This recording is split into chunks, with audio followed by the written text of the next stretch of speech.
Bonjour à tous. On va donc pouvoir débuter notre webinaire de ce matin. Tout d'abord, on vous remercie de votre présence relativement nombreuse compte tenu du sujet ce matin. J'ai la chance pour vous présenter donc notre sujet du jour, le traitement préventif des difficultés des entreprises, mandat doc et conciliation, d'être accompagné par Maître François Mercier. François Mercier, administrateur judiciaire à Angers, associé du cabinet 2M et Associés, qui viendra aujourd'hui, qui est présent aujourd'hui pour m'accompagner dans la présentation du thème et avec sa casquette plus de mandataire ad hoc et de conciliateur que d'administrateur judiciaire, puisque on vous l'expliquera un petit peu plus avant dans le webinar, c'est bien souvent les administrateurs judiciaires qui endossent cette casquette. On va donc essayer de vous présenter ce sujet qui est un sujet un petit peu complexe, mais qui est un sujet d'actualité, j'ai envie de dire malheureusement aujourd'hui. Euh, sur une durée d'environ une demi-heure. On va vous présenter à tour de rôle avec François les éléments intéressants de ce thème, enfin, j'espère en tout cas. Et puis on vous laissera la possibilité, bien évidemment, sur un quart d'heure d'échange, de répondre à vos questions à travers le chat. Vous pouvez d'ores et déjà commencer à poser vos questions. On y répondra en fin d'intervention et pas au fil de l'eau pour que ça soit un petit peu plus simple de construire notre présentation. Bien évidemment, je vous disais un sujet d'actualité. Sujet d'actualité avec la problématique la crise sanitaire que l'on rencontre aujourd'hui, qui est évidemment une incidence financière et économique, mais pour autant un sujet qui n'est pas récent, hein, le traitement préventif des difficultés. Tous les professionnels du secteur tentent de mettre en avant ces outils que la loi nous offre depuis de nombreuses années et qui sont des outils très efficaces. L'objectif, bien évidemment, vous l'aurez compris dans le thème préventif, c'est d'anticiper le mur, d'anticiper les difficultés et d'anticiper les procédures judiciaires que vous connaissez tous, que sont la sauvegarde dans une moindre mesure, mais le redressement judiciaire et la liquidation judiciaire. Il faut anticiper au maximum les difficultés qu'on peut rencontrer, ne pas se cacher derrière son petit doigt et essayer de trouver des solutions globales. Et ces outils nous le permettent, que ce soit le mandat ad hoc ou la conciliation. Ces outils, mandat ad hoc et conciliation, sont en réalité suivent le même objectif. C'est deux procédures avec un nom distinct, mais qui sont très très proches. Leur modalité, le déroulement est un peu différent et François vous l'expliquera après mon intervention. Mais l'objectif est le même, c'est de trouver bien évidemment avec nos principaux créanciers une solution amiable et négociée. Alors, ces outils n'ont pas que pour intérêt l'anticipation. On est dans le monde des affaires, dans le monde des entreprises. On a un intérêt qui est très intéressant, c'est le caractère bien évidemment confidentiel de ces procédures et surtout le dirigeant a la main sur ces procédures. C'est lui qui décide d'ouvrir ces procédures, c'est lui qui décide la personne du conciliateur ou du mandataire ad hoc qui va intervenir, c'est lui qui décide les créanciers avec lesquels il va essayer de discuter dans le cadre de ces procédures et qui décide de sortir également de cette procédure. Donc c'est vraiment un petit peu à la carte, c'est à la main du dirigeant et le caractère évidemment souple, confidentiel et rapide de ces procédures sont tout à fait en phase avec le monde de l'entreprise et la possibilité de trouver des accords sereins et non pas contraints et forcés comme on peut malheureusement rencontrer en procédure judiciaire de type redressement ou liquidation judiciaire. Euh, Procédure préventive, procédure confidentielle, pour autant procédure sous l'égide du tribunal, on va dire du tribunal de commerce. On va essentiellement aujourd'hui parler des entreprises commerciales, mais ces procédures sont également applicables aux professions libérales, professions civiles et parfois également sous un autre registre dont on ne parlera pas aujourd'hui aux professions, aux agriculteurs, dans un autre cadre, mais un cadre qui est finalement assez proche des procédures de mandat doc et de conciliation. Donc ouvert au plus grand nombre, sous l'égide du tribunal, je vous le disais, puisque ces procédures, qu'elles soient mandat doc ou conciliation, je vous expliquerai les quelques différences après, sont ouvertes à la demande donc du dirigeant, accompagné plus souvent de son avocat, devant monsieur le président du tribunal ou madame le président du tribunal de commerce du siège social de l'entreprise, sur simple requête. Le président, à l'issue d'un rendez-vous avec le dirigeant et son conseil, voir ses conseils si l'expert comptable veut se joindre évidemment à Striptic, vous verrez que on est vraiment dans le cadre d'une négociation en équipe, ouvre par ordonnance une procédure de mandat doc ou de conciliation, désigne un mandataire ou un conciliateur choisi par l'entreprise. On fixe la durée, j'y reviendrai après. Et là, on commencera bien évidemment sur des négociations, sur le déroulement. On est sur du pur conventionnel, de l'amiable. Hein. On peut pas imposer à quelques exceptions près, on ne peut pas imposer des abandons ou des négociations à ces créanciers-là, mais vous verrez que ça se passe assez bien, c'est assez souple et assez fluide. Quels sont les leviers habituels de ces procédures, hein? François vous les indiquera de façon plus précise que moi, mais on a traditionnellement 3 leviers.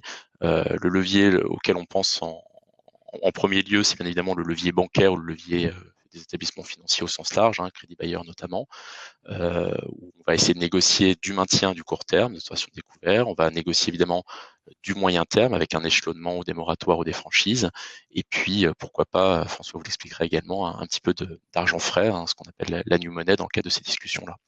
Le deuxième levier habituel et traditionnel, même si on ne le traite pas directement dans les discussions, on vous l'expliquera par ailleurs après, c'est le levier social fiscal, hein, charges sociales, charges fiscales, qui sont traitées parallèlement, vous verrez, dans le cadre d'un CCSF ou que des chefs, voire CIRI si on a des entreprises de plus de 400 salariés ici présentes. Troisième levier, c'est un levier qui est un peu plus à la carte, hein, cette fois-ci. Il faut non pas se méfier de nos fournisseurs, mais se méfier de les faire rentrer dans la procédure. Donc, vous l'avez entendu, c'est le levier fournisseur. Pourquoi? Puisque je vous l'ai dit, hein, le secret ou l'efficacité de cette procédure, de ces procédures, pardon, est très lié à la confidentialité de ces procédures. Autant sur les 2 premiers leviers que je vous indiquais, la confidentialité est assurée puisqu'on a des interlocuteurs spécialisés pour ces procédures-là et ils maintiennent la confidentialité. Pour les fournisseurs, parfois, c'est plus compliqué de maintenir une parfaite confidentialité de ces procédures, ce qui peut évidemment, en cas de fuite, poser des problématiques de marché vis-à-vis de la clientèle notamment. Donc sur les fournisseurs, on réfléchit bien avant de les faire rentrer, on les sélectionne, on va vraiment sur du stratégique, ce qui va être assez efficace, hein, on va essayer de se rattacher aujourd'hui à la période que l'on traverse. Vous avez bien évidemment tous entendu parler des problématiques de loyer. Donc un des fournisseurs, ça peut être notamment le bailleur, le bailleur est un fournisseur avec lequel on peut traditionnellement bien discuter dans le cadre des mandats d'oc ou de conciliation. Bien évidemment, François vous le dira peut-être, mais ça va dépendre de la personne du bailleur. On peut avoir des foncières qui sont habituées et rompues aux discussions, puis on peut aussi avoir des bailleurs personnes physiques qui, évidemment, sont directement impactés par le non-paiement des loyers, où là, évidemment, la marge de discussion, de négociation peut être plus complexe. Donc, on fait rentrer à la carte, évidemment, nos créanciers, on discute avec eux sur un plan global, hein, c'est tout l'intérêt. Bien souvent, les dirigeants et ou experts comptables viennent nous voir en disant bah voilà, on a déjà essayé de discuter individuellement, soit avec l'État en demandant évidemment de repousser quelques échéances sociales ou fiscales. On a également essayé de discuter en one-to-one, en direct avec notre banquier qui nous a donné un échelonnement sur 6 mois. Malheureusement, ça ne passe plus, ils veulent plus négocier. C'est toute la problématique, hein, quand on fait face à des difficultés, on essaye d'écoper un petit peu, hein, donc on décope un petit peu à gauche, un peu à droite, et malheureusement, on n'a pas la vision globale que peut permettre ce genre de discussion que sont le mandat doc et la conciliation, qui permettent justement de faire un diagnostic global et d'essayer de trouver des solutions pérennes, mais où on traite tous les problèmes simultanément. Vous voyez bien, hein, post-Covid, quelqu'un s'est dit bah tiens, j'ai une difficulté, je vais essayer de traiter uniquement le bancaire. Bah, il n'avait pas anticipé évidemment le deuxième confinement, et peut-être que les accords qu'il avait trouvés individuellement avec son banquier aujourd'hui sont plus suffisants en dépit d'un PGE qui aurait pu être octroyé. Donc vraiment, quand on sent ou on pressent les difficultés et qu'il est encore temps de discuter et de négocier sans passer par la phase de procédure collective un petit peu plus brutale, même si ça peut être efficace parfois, il est bien d'avoir un regard très global et passer par ces procédures qui, je me répète, évidemment, sont rapides, souples et efficaces, bien évidemment. Pourquoi on vous les présente? C'est aussi parce que avant même le Covid, même si aujourd'hui elles sont tout à fait adaptées à la problématique que l'on rencontre, ces procédures sont voire trop méconnues, bien évidemment, des dirigeants, et même trop méconnues des professionnels, conseils, et là je vise à la fois mes confrères, hein, avocats, et également experts comptables. On a pu en entendre parler, mais on l'a jamais mis en œuvre, on ne sait pas trop comment ça fonctionne, on a des doutes, c'est peut-être coûteux, est-ce que c'est efficace? On va essayer évidemment de répondre à ces questions, à ces doutes que vous pouvez rencontrer. Mais quelques chiffres, hein, je ne vais pas évidemment vous abreuver de chiffres aujourd'hui, mais vous avez grosso modo en moyenne sur ces 10 dernières années 51 000 ouvertures de procédures collectives par an. Là, j'entends les procédures judiciaires, hein, sauvegarde, redressement, liquidation judiciaire, contre en moyenne 3 000 à 4 000 ouvertures de mandats doc ou de conciliation par an. Vous voyez bien que la proportion est faible en réalité d'ouverture de procédure en dépit de leur efficacité, puisqu'on n'est même pas à 6% des procédures collectives, enfin, procédures de restructuring qui passent par ces voies amiables. Pour autant, l'efficacité n'est plus approuvée, hein, aujourd'hui. Une entreprise qui rentre dans ces procédures de mandat ad hoc ou de conciliation, statistiquement, à environ 70%, il y a un accord qui est trouvé avec les créanciers, un accord amiable et qui est fonctionnel, hein, qui donne l'objet d'un accord signé et efficace. Alors même si c'est toujours difficile d'analyser les statistiques de redressement et de liquidation judiciaire, mais en redressement, on a une société qui rentre en redressement, il y a pour un tiers d'entre elles seulement un plan d'appurement, et on sait toute la difficulté d'aller jusqu'au bout d'un plan d'appurement, sur 10 ans. Donc, l'objectif, c'est vraiment de vous sensibiliser, c'est vraiment de faire connaître ces procédures qui permettent vraiment de trouver des solutions sur notre tissu économique. Et puis, dernière statistique, hein, malheureusement, c'est qu'aujourd'hui, ces procédures, non seulement elles sont méconnues par le plus grand nombre, mais elles sont utilisées bien trop souvent au plan national, j'entends, un peu moins au plan local, en tout cas ce qui concerne notre région, mais par des grandes entreprises. Il n'y a pas de hasard, hein. Elles l'utilisent d'une part parce que c'est efficace, d'autre part parce que c'est confidentiel. Et pourquoi elles connaissent ces procédures? Parce qu'elles sont souvent bien entourées par des conseils, CAC, avocats, experts comptables bien évidemment en premier lieu. Et donc ils utilisent ces procédures, ces outils qu'ils connaissent et qui sont efficaces. Pourquoi c'est beaucoup moins utilisé sur notre tissu TPE et ou PME? C'est par un défaut d'information. Donc c'est tout l'objet de notre intervention aujourd'hui, c'est de banaliser un peu la procédure, de vous l'expliquer rapidement, et puis évidemment essayer de vous convaincre de son efficacité. Encore quelques mots, puis je laisserai la parole à François Mercier. Donc, je vous parle depuis tout à l'heure de mandat ad hoc, de conciliation. Blanc bonnet, bonnet blanc, pas tout à fait, même si elles sont très proches et sœurs ou cousines. Il y a quelques différences à l'entrée, quelques différences à la sortie de ces procédures.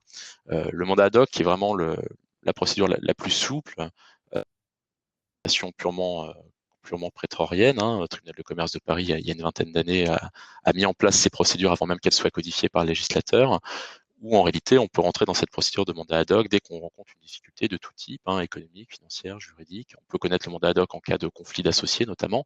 Aujourd'hui, c'est vraiment sous l'aspect plutôt économique et financier qu'on va vous le présenter.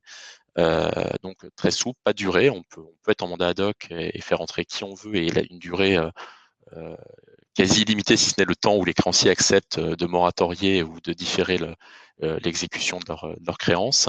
Mais voilà, beaucoup de souplesse dans le temps, dans l'ouverture. Une condition un peu plus stricte, c'est que même s'il y a un débat doctrinal aujourd'hui, voire jurisprudentiel, mais à l'état du droit aujourd'hui, pour entrer en mandat ad hoc, il ne faut pas être en état de cessation des paiements.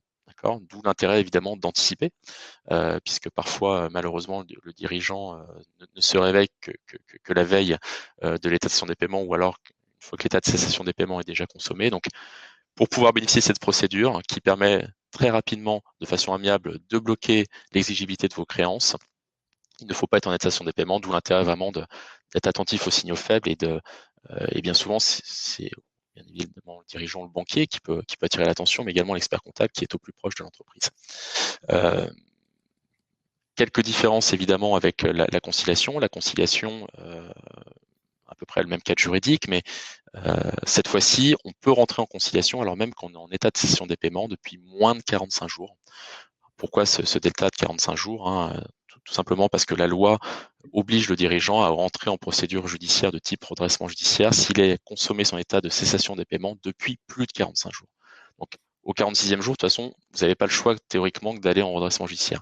Si vous n'êtes pas à 45 jours consommés, vous pouvez aller en conciliation. Ça va venir geler amiablement, vous allez voir, tout cet état de cessation des paiements, et ça vous permet de discuter, de négocier, sans rentrer évidemment avec cette publicité qui peut être malheureusement compliquée à gérer et accepter pour l'entreprise. Donc, une ouverture, cette fois-ci, conditionnée à un état de cessation des paiements, mais une durée qui est conditionnée. Comme on peut être très très proche de l'état de cessation des paiements ou sur un état de cessation des paiements déjà consommé, on n'est pas sur une durée illimitée contrairement au mandat ad hoc, on est sur une durée maximale de 4 mois, renouvelable à 1 mois. En fin d'intervention, je vous donnerai quelques éléments d'actualité liés aux ordonnances Covid, qui ont un peu changé ce que je vous dis là, mais la règle malgré tout, la règle législative aujourd'hui, c'est 4 plus 1, donc c'est-à-dire 5 mois.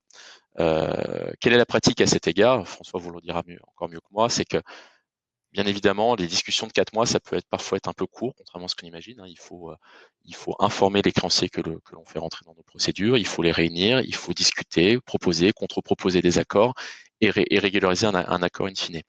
Bien souvent, on commence par ce mandat ad hoc, qui est plus souple et sur lequel on peut discuter plus longtemps. Et quand tout le monde est prêt, on convertit le procédure de mandat ad hoc en conciliation pour signer des accords de conciliation. Vous comprendrez pourquoi. François vous expliquera tout l'intérêt de signer ces accords sous l'égide de la conciliation.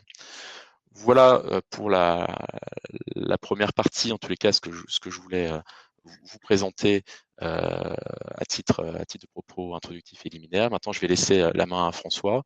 Je me rends compte que j'ai un plan que je n'ai pas fait circuler, désolé. Voilà. Je refais circuler rapidement, comme ça vous avez la chance de voir François Mercier en photo. Et puis après les propos introductifs et l'ouverture des procédures amiables, je vous l'indiquais par la voix du président du tribunal.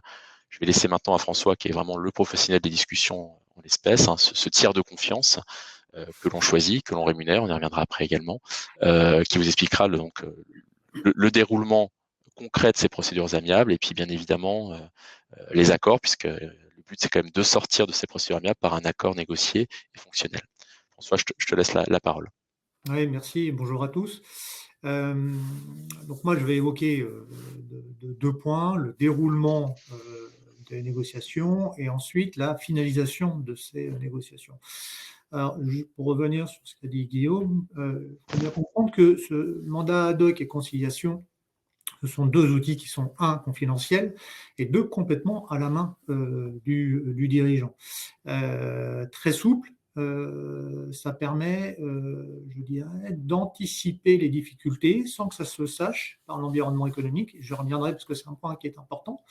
Et le dirigeant conserve la pleine maîtrise de son entreprise. Il faut bien comprendre que le mandataire ad hoc ou le conciliateur, c'est pas l'administrateur judiciaire. Il n'a pas du tout la même mission, c'est pas du tout le même sujet. Ce tiers négociateur, qu'il soit mandataire ad hoc ou conciliateur, je vais l'appeler le tiers négociateur,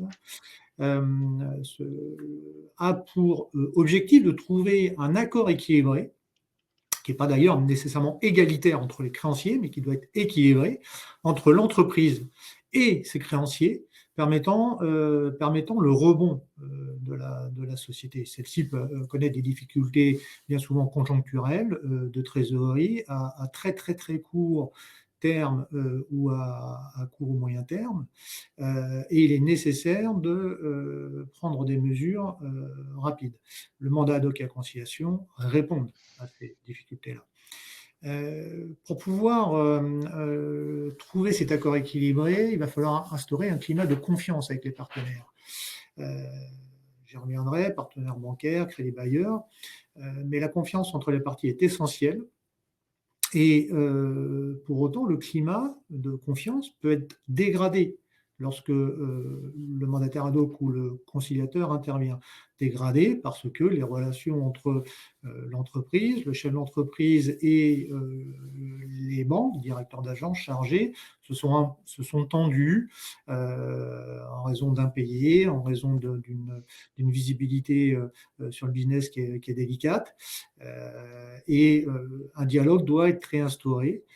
Et pour réinstaurer un dialogue avec une confiance maximale, l'usage et l'expérience montrent que ce tiers négociateur remplit pleinement son rôle. Le professionnel de la restructuration, ce tiers indépendant, ce négociateur, va être le garant indépendant, très important, j'y reviendrai, de la transparence des échanges qui vont avoir lieu dans le cadre des négociations, qui va être cette transparence va être indispensable à une construction d'une solution qui va être collective. Il faut bien comprendre, Guillaume l'a dit, la solution elle est collective entre l'entreprise et ses créanciers. Chacun va en retirer quelque chose, mais le seul objectif, c'est l'intérêt de l'entreprise, l'intérêt compris de l'entreprise, puisque évidemment les créanciers sont intimement liés à ce que l'entreprise puisse rebondir. Je ne vais pas rentrer, on a un temps un petit peu contraint, mais je vais essayer de schématiser le déroulement des négociations. En gros, il y a 4 étapes. Moi, je considère qu'il y a 4 étapes. La première étape, c'est définir le cadre de la négociation. Quand je dis définir le cadre de la négociation, c'est savoir qui on va faire rentrer dans la négociation.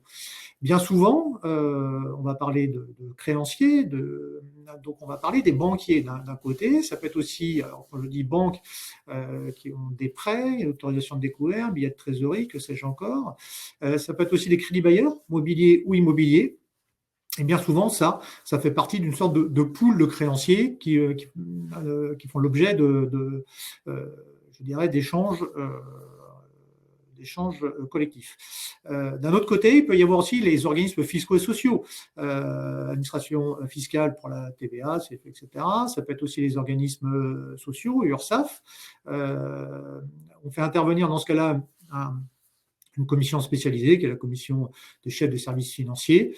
Cette négociation se fait en marge du pool des établissements financiers. Guillaume l'a précisé, et c'est plus vrai encore aujourd'hui pour un certain nombre de TPE, voire même de PME, hein. Ça peut être aussi le bailleur. Le bailleur peut aussi être intégré dans cette négociation sans pour autant qu'il participe aux échanges en direct avec les banques et les crédits bailleurs. Il va faire l'objet d'une négociation parallèle. Et enfin, on peut également intégrer des fournisseurs dans cette négociation. Là encore, j'ai un avis assez personnel sur le sujet. Intégrer 1 ou 2 fournisseurs stratégiques, oui. En intégrer 15 ou 20, c'est plus compliqué pour la simple raison que la confidentialité risque, dans le deuxième cas, lorsqu'il y a 20 fournisseurs autour de la table, la confidentialité risque de s'évaporer, si ce n'est complètement perdu. Et rompre cette confidentialité, c'est la rompre à l'égard de l'environnement économique. L'environnement économique d'une entreprise, ses clients, ses fournisseurs, et c'est porter un risque de remettre en cause les encours dont bénéficie l'entreprise, les encours fournisseurs ou encore les accords de paiement avec les clients. Et bien évidemment, c'est l'effet complètement inverse recherché par le recours à ces 2 outils, mandat ad hoc ou conciliation. Donc, oui, pour quelques fournisseurs bien ciblés stratégiques, à mon sens, non, si ça commence à être un spectre large des fournisseurs, ça veut dire que probablement la procédure amiable n'est pas la plus adaptée. Donc, une fois que le cadre des négociations est bien compris, est bien déterminé entre le mandataire ad hoc conciliateur et puis le dirigeant de ses conseils, le deuxième point, ça va être rapidement de prendre des premières mesures qui vont être guidées par l'urgence de la situation. L'urgence, ça va être bien souvent, par retour d'expérience, préserver la trésorerie de l'entreprise. Il faut préserver cette trésorerie pour que l'entreprise puisse continuer à se financer, à payer ses fournisseurs, à payer évidemment les salariés, à ne pas dégrader, je dirais, son environnement, j'insisterai dessus, mais son environnement économique. Le nerf de la guerre, c'est les clients, c'est les fournisseurs, évidemment. Je ne dis pas que le bailleur, les banquiers ne sont pas indispensables, ils le sont, mais ils peuvent faire partie d'une discussion beaucoup mieux comprise, parce qu'ils ont des outils et une compétence pour le faire. Il est préférable pour l'entreprise de préserver ses fournisseurs et ses clients pour le bon déroulement des négociations. Donc, les premières mesures que va pouvoir prendre le tiers négociateur dès l'ouverture des négociations, ça va être de solliciter auprès des banques soit une suspension du paiement du capital des prêts, soit pour les crédits bailleurs, régler qu'une partie entre 20 et 30% des échanges de crédit bail. Ça va être aussi d'obtenir des sursis à l'exigibilité des créances bancaires. Par exemple, une autorisation de découvert qui a déjà été dénoncée, qui est exigible, où la banque sollicite immédiatement le remboursement. Pour le bon déroulement de la négociation, il va être demandé que cette créance fasse l'objet d'un sursis à son éligibilité. Une fois que ce point est figé, une fois que le côté cash de l'entreprise est sécurisé dans l'immédiat. La troisième étape, c'est l'analyse de la situation. L'analyse de la situation, elle se fait évidemment avec le tiers négociateur, elle se fait avec le dirigeant, mais elle se fait également avec les conseils, avocats et surtout l'expert comptable. L'expert comptable est aussi je dirais une pièce importante, une pièce maîtresse importante du dispositif, parce qu'il va falloir établir un certain nombre de documents, une documentation financière qui va être, je dirais, revue avec le mandataire ad hoc et le conciliateur, mais ce point-là est très important. Il va falloir savoir d'abord où est-ce qu'on est, c'est-à-dire établir une situation à date, un compte de résultat intermédiaire, savoir où est-ce qu'on est, et surtout où est-ce qu'on va, quelles sont les projections à venir s'il ne se passe rien. Et dès lors que ce point est fait, l'objectif c'est de se dire quelles sont les mesures qui ont été prises, quelles sont les mesures qui vont devoir être prises dans l'avenir pour pouvoir rectifier, pour pouvoir rebondir. Le mandat ad hoc et la conciliation permettent d'intégrer une négociation de l'endettement et donc de restructurer cet endettement pour faire très simple, encore une fois, compte tenu du format. Si vous avez une autorisation de découvert qui doit être réglée sous 3 mois ou 4 mois parce qu'elle a été dénoncée, eh bien peut-être que les travaux qui auront été faits dans le cadre du mandat ou de la conciliation indiqueront qu'il faut plutôt le régler sur 12, 18 ou 24 mois. Et ça fait partie, je dirais, de la solution. Donc, déterminer là où se situe aujourd'hui l'entreprise, déterminer ses causes, déterminer ensuite les mesures à prendre. Une fois que ce travail d'analyse est fait, avec encore une fois l'expert comptable et l'avocat, hein, c'est une équipe qui se constitue, et le dirigeant, bien évidemment. On va pouvoir passer à la phase de la négociation, qui est la quatrième phase. Bien évidemment, pour entrer dans cette phase-là, et vous l'aurez compris, le dialogue entre le mandataire ad hoc conciliateur, le dirigeant, son équipe, expert comptable et avocat est essentiel. Il faut une très grande confiance entre ces parties-là pour pouvoir avancer. Il n'y a pas de sujets qui doivent être tabous, parce que ces sujets tabous, c'est ça parfois qui fait la différence, qui fait choper la procédure. Il faut tout poser sur la table pour tout solutionner en même temps. Je ne l'ai pas dit tout à l'heure à propos des créanciers, mais quand je parle parfois de sujets tabous, on peut aussi intégrer en tant que créancier des crédits vendeurs. Je le sais parce que parfois c'est souvent un sujet qui est un peu compliqué pour les chefs d'entreprise qui viennent de racheter, qui ont un crédit vendeur et donc qui ont parfois le cédant pas très loin. Ça peut aussi faire l'objet d'une négociation dans le cadre global avec les autres créanciers. Donc la quatrième étape, c'est la négociation. C'est là qu'on rentre en négociation avec les créanciers. Une fois que l'analyse est faite, une fois que la documentation est établie, ce travail va être partagé avec les créanciers, avec les banquiers et crédits bailleurs, essentiellement, afin, je dirais, de construire des propositions. Alors, il va y avoir des propositions initiales, il va y avoir des échanges qui vont être des échanges qui vont se faire dans des réunions assez formelles, sous l'égide du mandataire ad hoc ou du conciliateur. Ça peut être aussi des échanges un peu informels, en bilatéral, entre le tiers négociateur et les banques, ou le tiers négociateur et le bailleur. Tous ces échanges doivent permettre de aboutir à des propositions qui vont être acceptées par tous. Alors, comme je le disais tout à l'heure, ces propositions doivent aboutir à un accord équilibré qui permette à la société de poursuivre son activité sans que l'environnement économique soit dégradé. Cet accord équilibré donne en général partiellement satisfaction à tous, mais dans l'intérêt de tous. Voilà. Chacun renonce à quelque chose, mais pour le bien de tous. une banque va renoncer au paiement immédiat, le dirigeant va peut-être renoncer à se faire rembourser son compte courant tout de suite, l'actionnaire, l'associé va peut-être être amené à devoir intervenir financièrement. Enfin, la construction de la solution se fait collectivement et ce point-là est important. Une fois que l'accord a été trouvé, on peut se dire, bon, ok, on le signe sur un coin de table et on part bons amis. Non, en réalité, c'est le deuxième point de mon intervention. Vous le voyez à l'écran, la finalisation des négociations se matérialise par la rédaction, par la signature d'accords sous forme de protocole.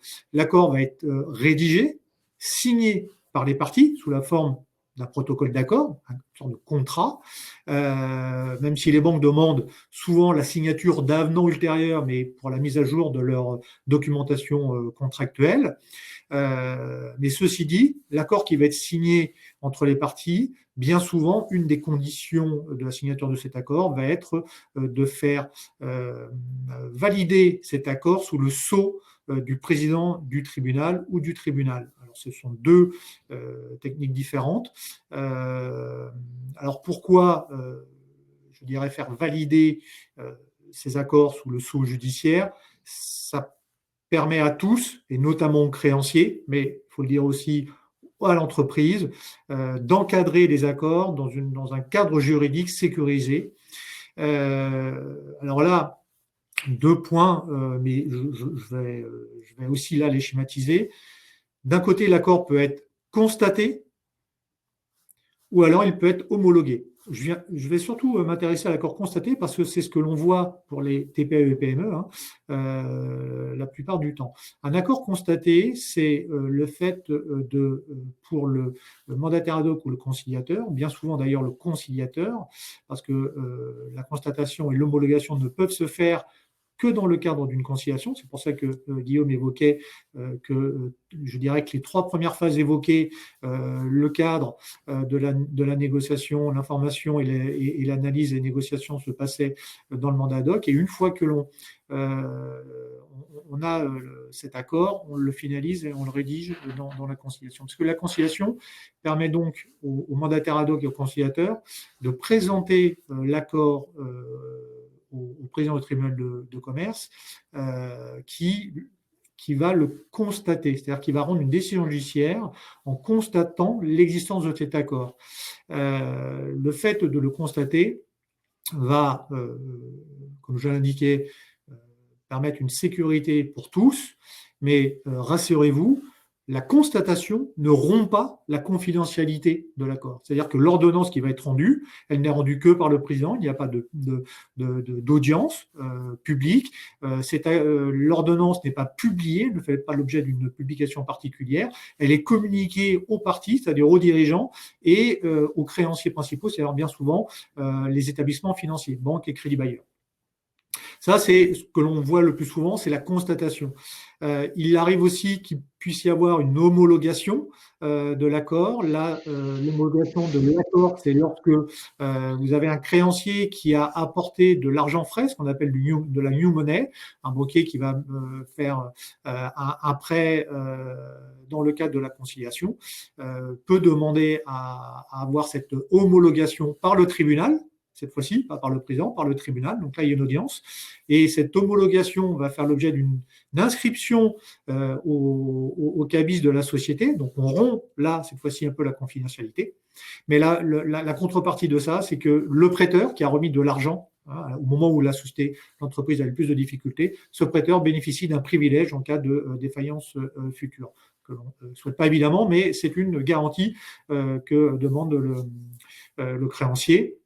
Bon, il faut avoir à l'esprit ces deux techniques, étant précisé que bien dans la très grande majorité des cas, c'est une constatation. Donc ça veut dire que du début du mandat ad hoc ou de la conciliation jusqu'à la fin, jusqu'à la finalisation de l'accord et à sa constatation, la confidentialité est respectée.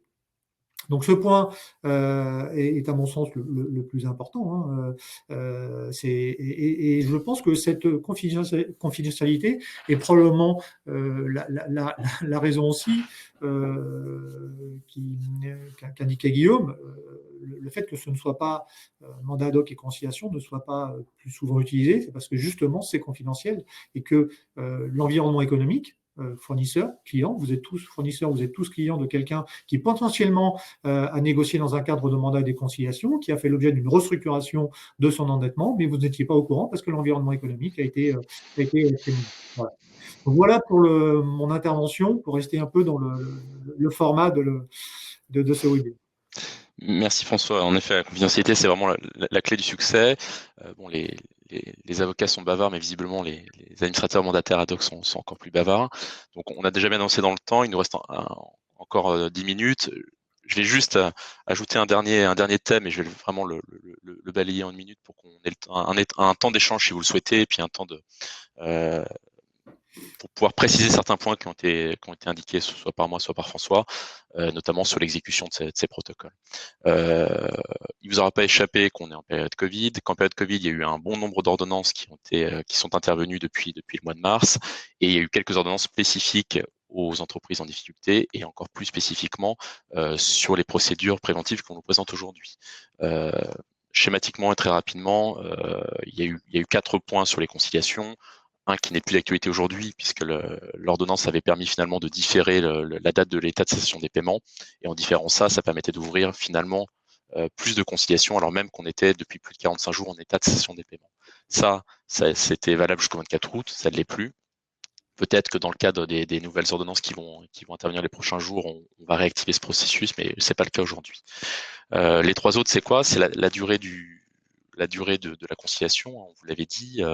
La conciliation, normalement, est limitée à 4 mois plus 1 mois. Dans le cadre de ces ordonnances, on pouvait allonger la durée de ces conciliations et surtout, on pouvait cumuler des conciliations. Précédemment, entre 2 procédures de conciliation, il y avait un délai de carence de 3 mois. On ne pouvait pas faire une conciliation, sortir de la conciliation et revenir immédiatement sur cette procédure. Il fallait attendre 3 mois. Ce délai de carence a été supprimé dans le cadre des ordonnances Covid. Bon, c'est une fausse avancée parce qu'en réalité, on avait déjà des stratégies de mandat ad hoc intercalaire entre les 2 procédures de conciliation. Mais bon, c'est bon à savoir. Et puis, il y a eu également un renforcement de points intéressants. On est sur des accords amiables. Je vous ai dit, normalement, on ne peut rien imposer à nos co-contractants. Pour autant, certains outils préexistaient un petit peu, même s'ils sont critiqués par la doctrine, et renforcés par les mesures Covid. On pouvait, à l'instar de ce qui existe en procédure collective où il y a une suspension des poursuites individuelles, c'est-à-dire quand vous êtes en procédure collective, tous les procès qui étaient en cours en exécution s'arrêtent, si je puis dire.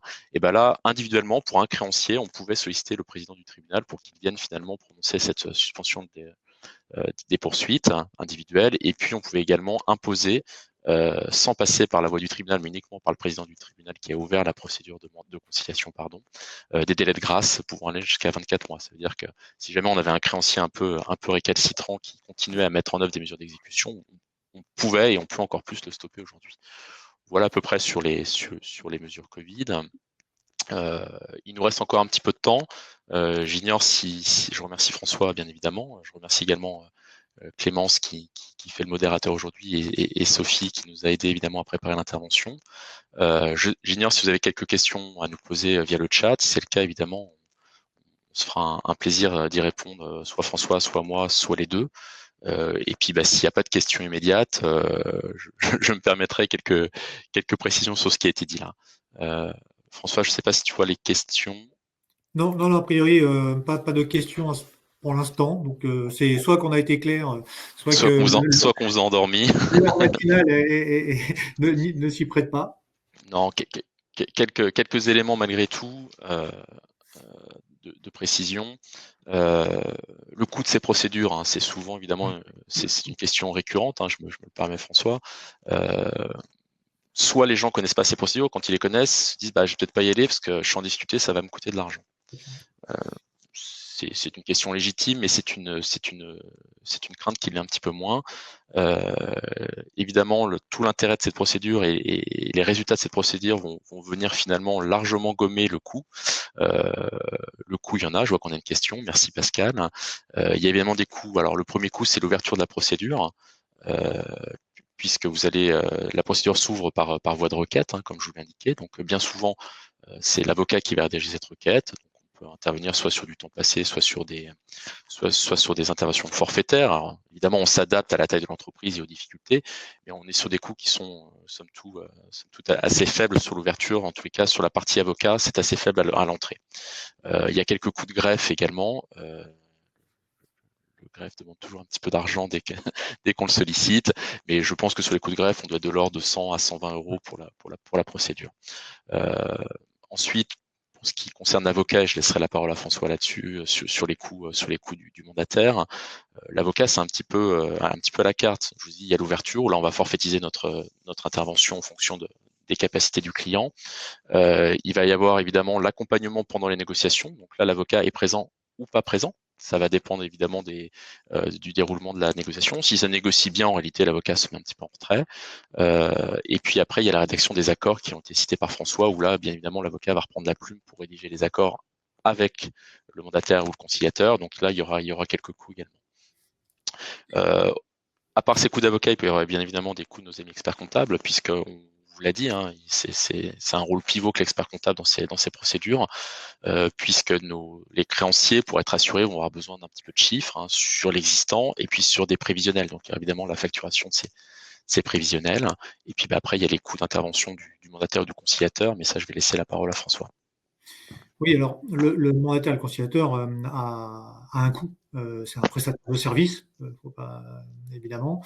La plupart du temps, la plupart des professionnels interviennent avec un taux horaire qui est, en tout cas, dans la région autour de 250 euros de l'heure hors taxe. Donc, la rémunération se compose de deux choses, bien souvent. Vous avez une rémunération en temps passé, qui est plafonnée, et en fonction en fait de la société et de sa structuration financière et bancaire et du nombre de créanciers, il peut y avoir un honoraire de résultat, mais quoi qu'il arrive, il y a un plafond.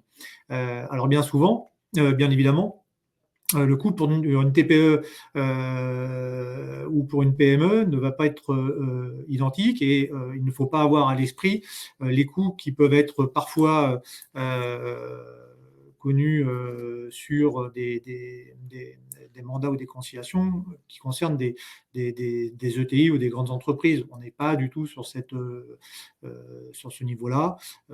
Ça peut aller, en fait, pour une TPE, une PME, ça peut aller à partir de 2000, 2500 euros en fonction de la situation. Voilà. Donc, oui, ça a un coût, mais je partage ce que dit Guillaume. De mon expérience, j'ai jamais eu, parce qu'il y a une convention d'honoraires qui est signée avant l'ouverture de la procédure avant l'ouverture de la procédure de mandat ou de conciliation, il y a une convention d'honoraires qui est signée entre l'entreprise et le mandataire ou le conciliateur. Et je n'ai jamais eu de retour négatif sur le fait que l'intervention du mandataire ou du conciliateur avait été trop coûteuse. Ça n'est jamais arrivé, compte tenu du résultat en général. Il y a non seulement le résultat, François, et puis en réalité, le coût des intervenants est payé au fil de l'eau, si je puis dire. Et comme il y a un effet immédiat, ciseau de trésorerie, c'est-à-dire que comme on va finalement, à l'instar d'une procédure collective, mais de façon amiable, geler les remboursements bancaires ou différer du paiement de créances, bien évidemment, il va y avoir un effet positif sur la trésorerie de l'entreprise qui permet déjà aux dirigeants finalement d'éviter de se lever tous les matins en regardant sa position bancaire et donner un petit peu plus d'oxygène. Mais les coûts sont en effet totalement mesurés, je suis d'accord avec François. Je n'ai jamais eu de remarques particulières. J'ai eu des inquiétudes en amont de clients légitimes qui se posaient la question du coût, mais il n'y a jamais eu de difficulté de paiement et ou de considération en se disant mais ça m'a coûté trop cher par rapport à ce que ça m'a rapporté. C'est absolument pas le cas. On pourra continuer à avancer si vous le souhaitez, sur le fil des questions. S'il y a encore des questions économiques, on y répondra bien évidemment. François, je vois deux questions suivantes sur lesquelles je viens répondre, mais comme tu es aussi l'homme de l'art du redressement judiciaire, je vais peut-être te laisser la main et moi je répondrai sur l'indépendance du mandataire ad hoc parce que si c'est toi qui réponds, évidemment, on va avoir l'impression que tu n'es pas indépendant. Ouais. Oui, alors là, pour le coup, la question de Bénédicte, pouvez-vous confirmer que les ordonnances ne suspendent pas les procédures de redressement ou de liquidation? Je vais mettre ma casquette pour le coup d'administrateur judiciaire. Les premières ordonnances avaient en fait gelé l'état de cessation des paiements de sorte que au 12 mars 2020, et ça jusqu'au 23 août, de sorte que pendant cette période-là, on a parlé de suspension en fait des procédures collectives. Ce n'est plus le cas aujourd'hui. Tout dirigeant peut soit utiliser l'instrument mandat amiable conciliation, soit utiliser l'instrument sauvegarde redressement judiciaire, voire, même si ce n'est pas un instrument de réorganisation de restructuration, mais liquidation judiciaire si la situation est complètement obérée. Donc non, l'état d'urgence, aujourd'hui, en tout cas en l'état du droit aujourd'hui, n'a pas mis sous cloche les procédures dites collectives. Pour compléter justement François, ce que tu as dit, c'est totalement vrai, hein. Non seulement on peut continuer à utiliser les outils de restructuration judiciaire que sont la sauvegarde et le redressement, mais j'ai même envie de dire, on doit, hein, quand on a un état de des paiements consommés depuis plus de 45 jours, attention à la responsabilité du dirigeant. Dans ce cas-là, bien évidemment, accompagné de ces conseils, il va falloir aller voir le tribunal. Il y a en effet eu cette mise sous cloche, hein, qui est à la fois intéressante et malheureusement aura des mauvaises conséquences sur le tissu, le tissu entrepreneurial et industriel et économique. C'est que statistiquement, vous l'avez certainement vu dans les journaux, hein, le nombre de procédures collectives, c'est-à-dire d'ouverture de redressement ou liquidation, a chuté de façon vertigineuse pendant le confinement 1, mais même depuis le confinement, on est à moins 30 ou moins 40% d'ouverture. On pourrait s'en réjouir, mais c'est aussi la réalité d'une mise sous perfusion de l'économie, avec évidemment les PGE, avec le chômage partiel et les différés de charges. Euh, c'est une bonne chose à l'instant T. Qu'est-ce que ça va donner à l'avenir? C'est pas l'objet de notre intervention aujourd'hui. Ça pourrait être l'objet d'une autre intervention, mais malheureusement d'une vague d'ouverture de procédures collectives à anticiper. Et je disais également hier l'intervention du président du tribunal de commerce. Je crois que c'était celui de La Roche-sur-Yon. C'est oui, Monsieur le président du tribunal de commerce de La Roche-sur-Yon. Ou non, c'était plutôt les greffiers, hein, qui indiquaient que les sociétés qui arriveraient le mieux à s'en sortir face à ce tsunami annoncé d'ouverture de procédures collectives, c'est celles qui vont anticiper dès aujourd'hui par les procédures de mandat ad hoc et de conciliation qu'on vous présente. Donc, je pense qu'il ne faut pas hésiter. C'est-à-dire, il ne faut pas tous y aller, bien évidemment, mais si on pressent des difficultés, malheureusement, beaucoup d'entre vous les ressentent, il ne faut pas hésiter en tout cas à consulter là-dessus. Voilà pour la première question. La question de Patrick qui était sur les plans, je vais répondre très rapidement. Une société est à nouveau en difficulté Covid alors qu'elle a payé 6 ans sur 10 ans de son plan de sortie RJ. Peut-elle se mettre en place un mandat ad hoc? Il y a deux solutions. En effet, traditionnellement, quand on était en cadre de plan qu'on n'allait pas pouvoir payer pour éviter la résolution du plan et un passage en liquidation judiciaire, on pouvait très bien envisager un mandat ad hoc. Moi, je l'ai fait à plusieurs reprises. C'était assez efficace, très rapide, très ponctuel. Aujourd'hui, on a un outil qui est un peu plus intéressant, qui est temporaire également. C'est que du fait des ordonnances, l'administrateur judiciaire a la possibilité, sur requête de sa part, de solliciter et même d'obtenir en réalité un différé de plan de 2 ans. François, tu me coupes si je me trompe, mais en réalité, votre plan qui était sur 10 ans, finalement, l'année actuelle et l'année suivante vont être reportés en fin de plan sur une année 11, une année 12. Donc, on a un outil ordonnance Covid qui nous permet de le faire, et hors ces outils-là, on pouvait en effet envisager un mandat ad hoc, vous avez raison. D'ailleurs, les deux dispositifs sont cumulables, c'est-à-dire que dans le cadre de l'exécution du plan, il peut très bien y avoir un report de deux échéances, par exemple l'échéance alors soit 2020, fin 2021, soit l'échéance de 2021 et 2022 avec un report. Mais en parallèle, si il y a des difficultés qui concernent les créanciers qui ne sont pas Dans dans le le plan. plan, faire l'objet effectivement d'une négociation dans le cadre d'un mandat ad hoc, Qui- quelque chose c'est voilà, c'est une articulation qui peut être intéressante. Tout à fait, non, mais puis qui est assez efficace. Maintenant, pour répondre sur la question du mandataire ad hoc légitime, alors il doit être indépendant. Alors, la loi fixe pas réellement qui est mandataire ad hoc ou qui est conciliateur. On nous dit qui ne peut pas l'être, mais on ne dit pas qui peut l'être. Traditionnellement, puisque c'était une création, je vous l'ai dit, prétorienne des juges consulaires, ils s'étaient tournés très naturellement vers des spécialistes du restructuring que sont les administrateurs judiciaires ou les mandataires judiciaires. Donc à l'origine, c'était évidemment quasi exclusivement ces intervenants-là qui mettaient leur casquette de mandataire ad hoc ou de conciliateur. Que nous dit le texte? Le texte nous dit qu'en réalité, ça peut être à peu près tout le monde, sauf que il faut de la légitimité, puisqu'on va discuter avec des interlocuteurs particuliers étatiques et ou bancaires qui sont les affaires spéciales. Donc il faut de la confiance. Pour de la confiance, évidemment, il faut être connu de ces acteurs-là. Et donc il faut en faire régulièrement. Vous ne pouvez pas faire un mandat ad hoc de façon ponctuelle. deuxième frein ou deuxième limite. Il faut être assuré évidemment quand on a cette activité-là, donc on ne peut pas le faire à ses heures perdues. Et puis l'indépendance est importante puisque le code de commerce vient limiter l'intervention des mandataires ad hoc et conciliateurs. Et ça, je parle soit pour mes confrères, soit pour les experts comptables. On ne peut pas être le mandataire ad hoc ou le conciliateur d'une société qu'on a facturée dans les 24 derniers mois. Donc ça veut dire qu'on ne peut pas intervenir comme mandataire ad hoc ou conciliateur de ses propres clients. Ça c'est un frein très explicite. Dans les faits, parce qu'il faut être honnête, il n'y a pas que des administrateurs judiciaires qui interviennent comme mandataires ad hoc. On a vu certains acteurs économiques se spécialiser, ne faire que ça, et ils le font plutôt bien d'ailleurs, pour pouvoir également intervenir sur du tissu plus PME-TE, mais PME et petites entreprises, pardon. Pour autant, on n'a pas le temps de rentrer dans les détails de certaines procédures de mandat ad hoc qui peuvent aller sur, de conciliation, qui peuvent aller sur ce qu'on appelle du pré-accession. Sur ces stratégies-là, évidemment, moi je préconise évidemment l'administrateur judiciaire. Et on a quand même affaire avec les administrateurs ou mandataires judiciaires à des acteurs spécialisés et totalement indépendants qui interviennent de façon parfaitement efficace. Il n'y a pas de liste homologuée d'experts. Il faut se faire évidemment conseiller. Vous pouvez avoir le nom des mandataires administrateurs auprès du greffe du tribunal du siège social dont vous dépendez, ou tout simplement vous faire orienter par vos conseils que sont les avocats et les experts comptables. François, peut-être un commentaire sur ce sujet ou... Non, pas particulièrement. Tu as répondu à la question. Moi, je vais avoir un avis qui est évidemment absolument pas objectif, donc je préfère le dire d'ores et déjà. Mais ce qui est important dans tout ça, c'est le rebond de l'entreprise. Le rebond de l'entreprise passe par différents outils. Alors aujourd'hui, on évoque le mandat amiable et la conciliation, mais vous avez d'autres outils qui s'appellent sauvegarde et redressement, même si je sais que c'est des outils qui font peur parce qu'ils cristallisent des difficultés, mais tout comme le mandat et la conciliation d'ailleurs. L'intérêt, en fait, c'est d'avoir une analyse qui permette de savoir quel outil il faut utiliser. Utiliser un mandat et une conciliation, c'est très bien parce que ça anticipe énormément. Parfois, et on le constate assez souvent, malheureusement, le dirigeant vient parfois assez tard, de sorte que le mandat et la conciliation sont des leviers qui peuvent peut-être plus être utilisés. Et donc, dans le cadre d'une analyse globale, il est intéressant d'échanger avec quelqu'un qui peut avoir une perception plus globale. Ouais.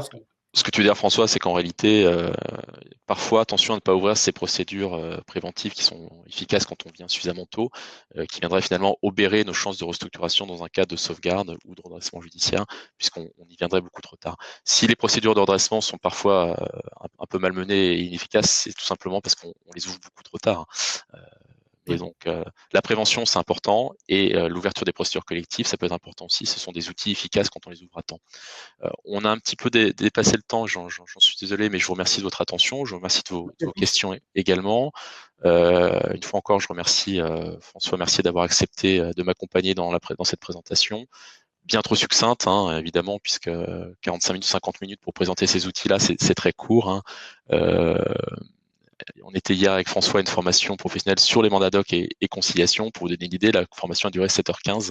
Vous voyez bien que 50 minutes versus 7h15, c'est compliqué. Donc, n'hésitez pas, si vous avez d'autres questions, à continuer à envoyer sur le chat ou à nous contacter directement par LinkedIn ou sur nos adresses mail respectives.